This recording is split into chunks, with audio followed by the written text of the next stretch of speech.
আজকে আমরা চলে এসেছি দীঘার জগন্নাথ মন্দিরে। আর এই ভিডিওতে তোমাদের জগন্নাথ মন্দিরের প্রত্যেকটা ডিটেলস দিয়ে দেবো। জুতোটা একটু বাইরে খুলে যেতে হবে, জুতো রাখার এখনও ব্যবস্থা হয়নি, তারপরে লাইন দিয়ে ভেতরে ঢুকতে হবে। দেন তোমরা এই জায়গাটায় নিজের ব্যাগ রেখে দিতে পারবে। আর সঙ্গে কী কী নিয়ে যেতে পারবে সেটাও বলে দিচ্ছি। সঙ্গে করে নিয়ে যেতে পারবে হচ্ছে ছাতা, জলের বোতল, ক্যামেরা, মোবাইল ফোন, এগুলো তোমরা সঙ্গে করে নিয়ে ঢুকতে পারবে। আর মন্দিরটা তোমরা দেখতেই পাচ্ছ কতটা সুন্দর আর অপরূপ দেখতে। তোমাদেরকে আরেকটা কথা জানিয়ে দিই, কোন সময় থেকে কোন সময় অবধি এই মন্দির খোলা থাকবে আর কোন সময় বন্ধ থাকবে। তো সকাল 6টার সময় মন্দির খোলে দুপুর 2টো অবধি, আর দুপুর 2টো থেকে 4টে অবধি এই 2 ঘন্টা বন্ধ থাকে। আবার 4টের সময় ওপেন হবে রাত 8টা অবধি। তো তোমরা এই টাইমিংটা মনে রাখবে, সকাল 6টা থেকে দুপুর 2টো, দেন আবার বিকেল 4টে থেকে রাত্রি 8টা অবধি খোলা থাকে।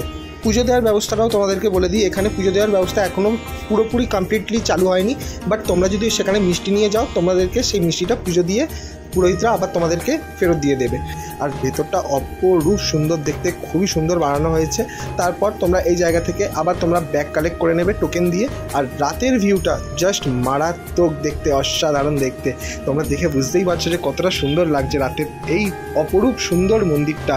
তো আমার তো মন ভরে গেছে। তোমাদের কেমন লেগেছে তোমরা জানিও। ভিডিওটা ভালো লাগলে একটা লাইক করে দিও, চ্যানেলটাকে সাবস্ক্রাইব করে দিও, একটা কমেন্ট করে দিও যে কেমন লাগলো ভিডিওটা তোমাদের।